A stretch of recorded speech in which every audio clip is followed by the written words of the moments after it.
Good morning from beautiful Brisbane, Australia. How are you this morning? If you're here for the first time, welcome. Welcome to CPtsd TV, and it's episode 3 this year. It's wonderful to be here with you, Conscious Warriors. If you're here this morning, remember to say g'day. If you're here for the replay, do a hashtag replay. And for all of you who are new to this experience, remember to hit like or subscribe depending on which channel you're on, and so that you know when I go live. It's in the Facebook page. You'll see up above all the times that I go live, and it'll be easy for you to just set your alarm. That's what most of us do. We set our alarm because often we know that our memory isn't the best. So what I wanted to talk to you about this morning is I came across this list of 12 signs it's time to move on from a relationship. And when I sat down and went to apply it to us with complex trauma, I went, oh my goodness, this just needs a whole rewrite for us. So I decided to do the rewrite, and then I can throw in some of the signs that we need to do that are there if we need to move on for the sake of our health, all right?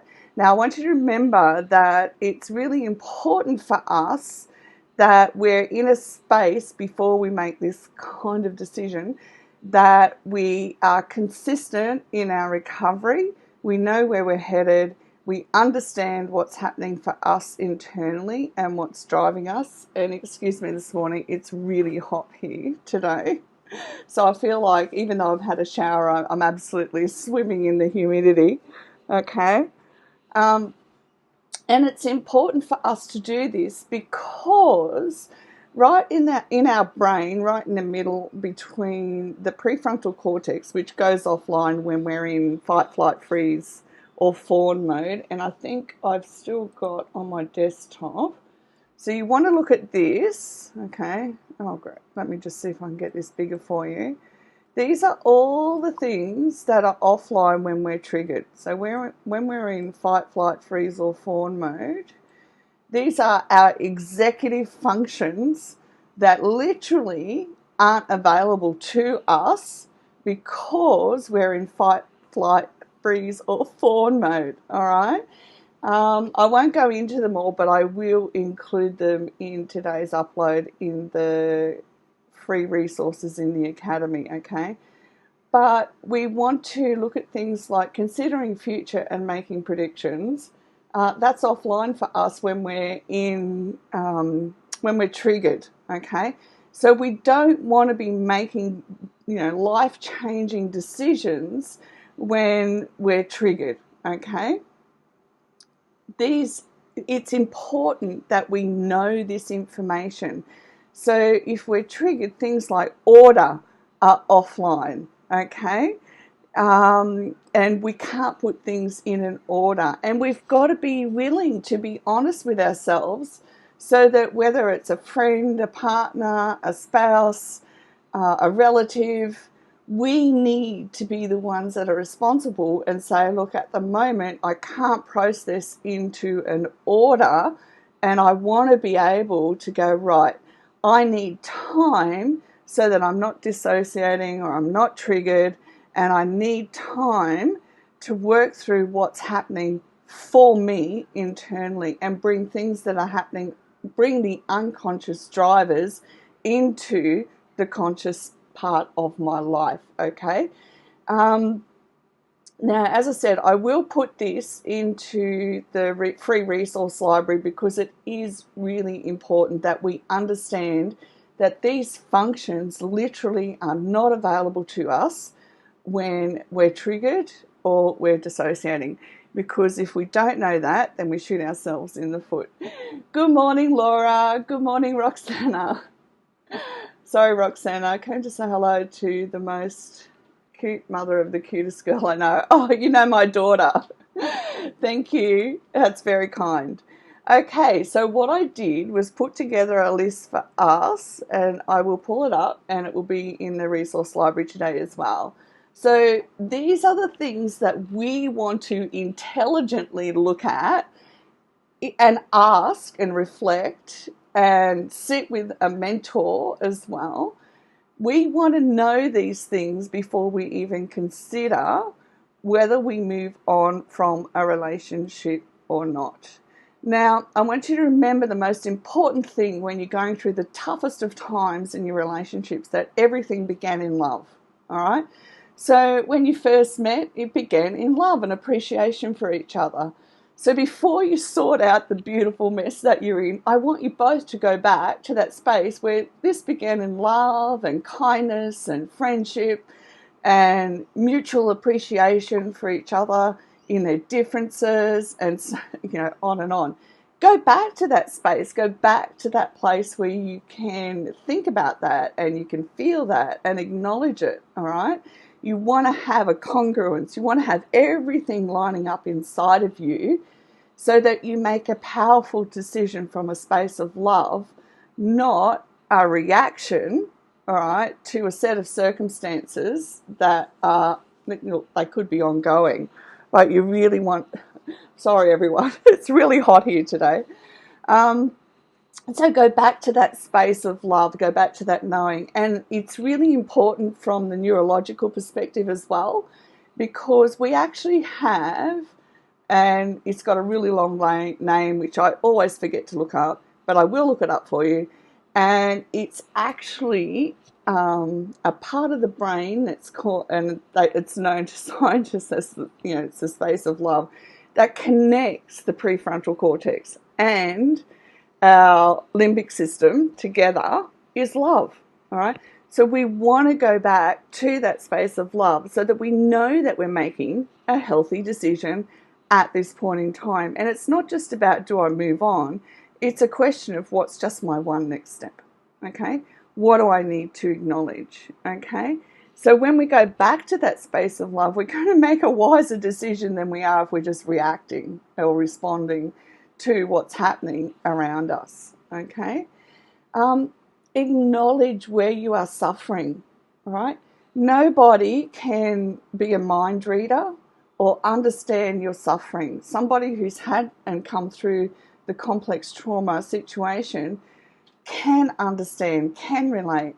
And look, none of us that have come through it or are going through recovery would ever want anyone to suffer like we have. We just wouldn't, all right? I mean, that's why I come and help you as much as I can, because no one would want anyone have to suffer internally in the manner that we did, all right? So we want to acknowledge that in this particular situation, I'm suffering. It's happening and it's real, all right? Get your journal out, write down your points of what's happening for you. Where are you suffering? Because unless you do that, you can't bring all of that into your space of love and go, right, what's my one next step? And we have to be willing to take responsibility for our own recovery. Nobody can do it for us. Nobody can get into the internal, change the brain around, change our responses, become aware of our unconscious responses. It has to be us. We have to be willing to do this work.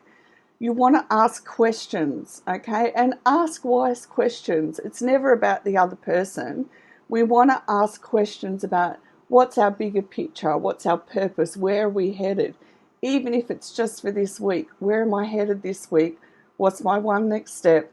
What do I need to do in order to get myself back into a consistent recovery and discipline myself so that I'm not running off left, right and centre according to being dissociated or triggered or anything. So we develop that.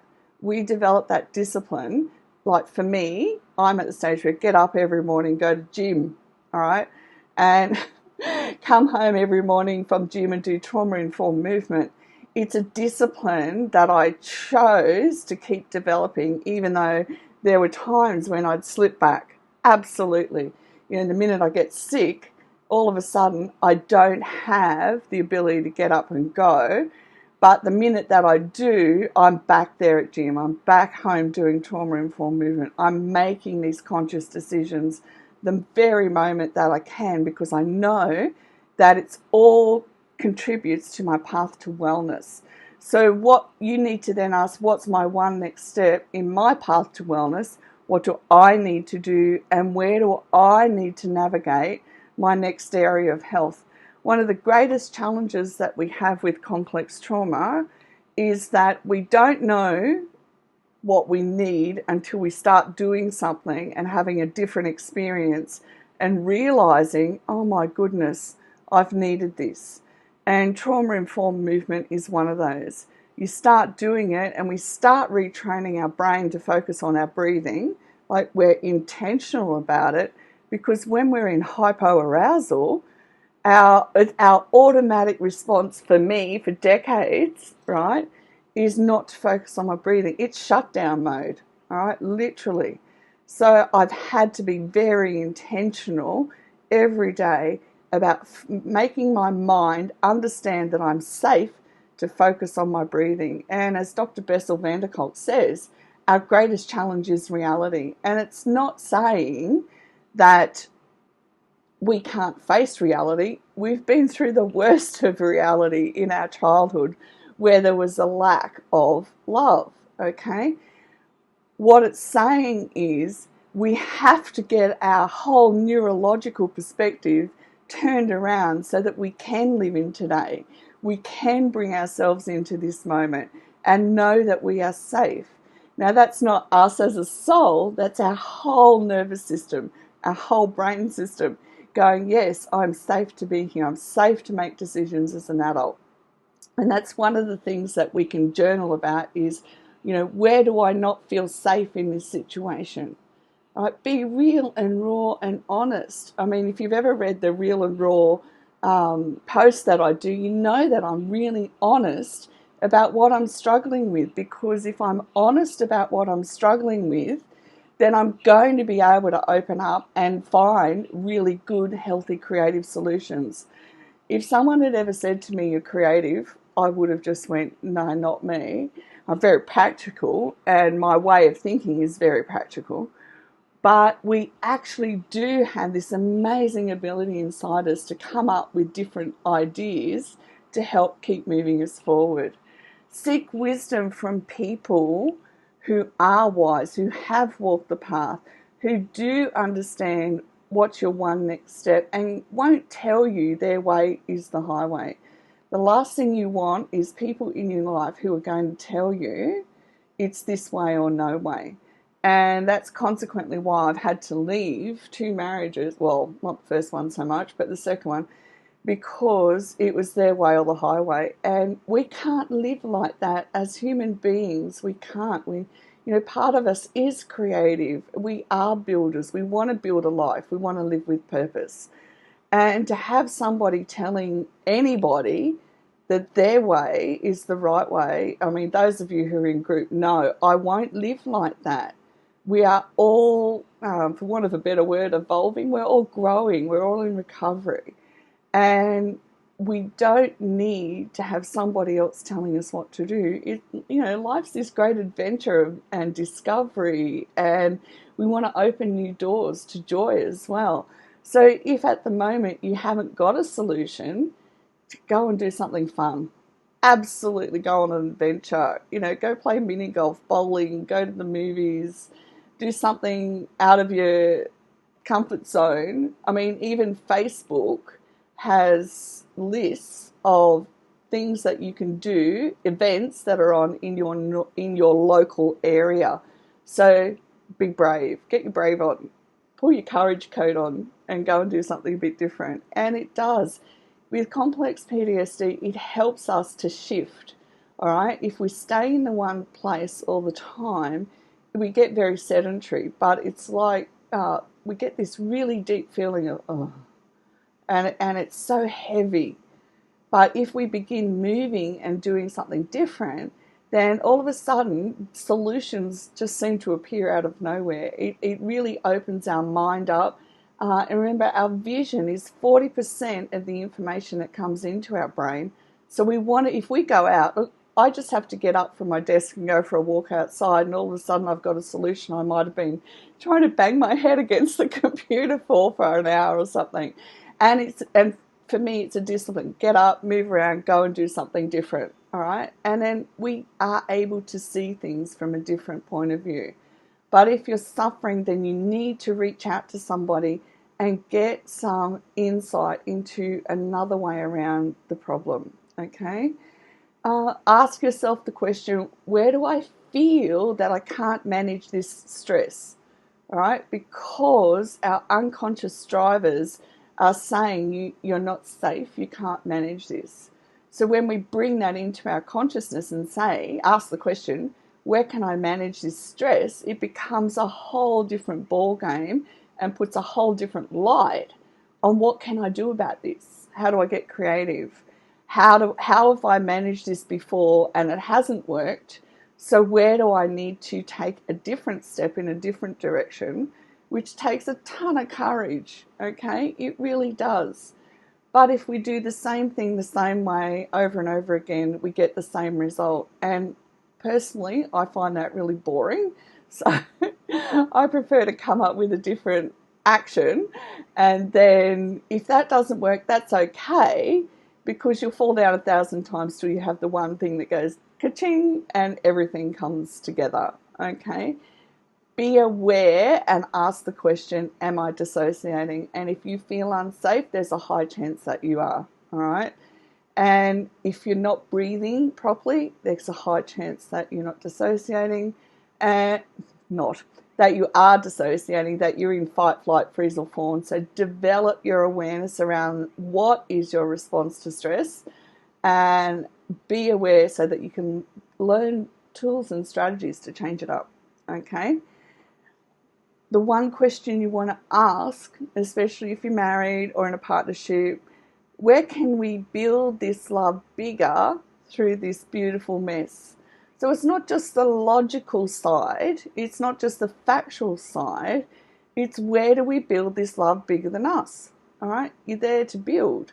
And anyone who's been married will tell you that you can be in a relationship for years, and the moment you get married, pardon me, but the proverbial hits the fan. It really does, because you're coming together as one in order that you can work through all this stuff. We want to build stronger, bigger, wiser, okay? You're coming together. You're not doing this on your own anymore, okay? Where can I listen more thoroughly? All right. Remember, if we're dissociating, or it just went straight out of my head. If we're dissociating, we'll just start at that point. We're not got all of our senses online, so we need to be willing to ask, where can I listen more thoroughly? And this applies to both sides of the equation, not just you. It applies to both people, okay?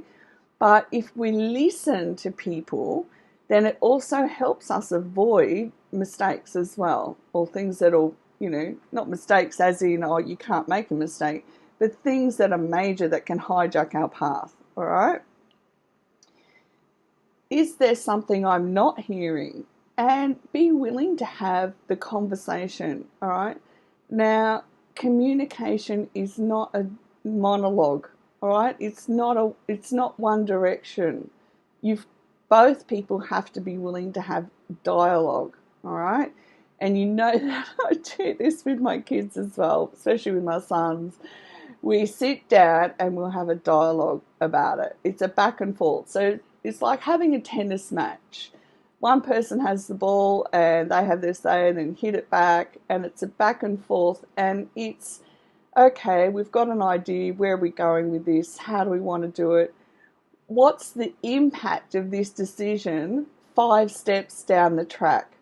That's probably one of the most crucial things that you can ask yourself. If I make this decision, 5 steps later, what's going to happen?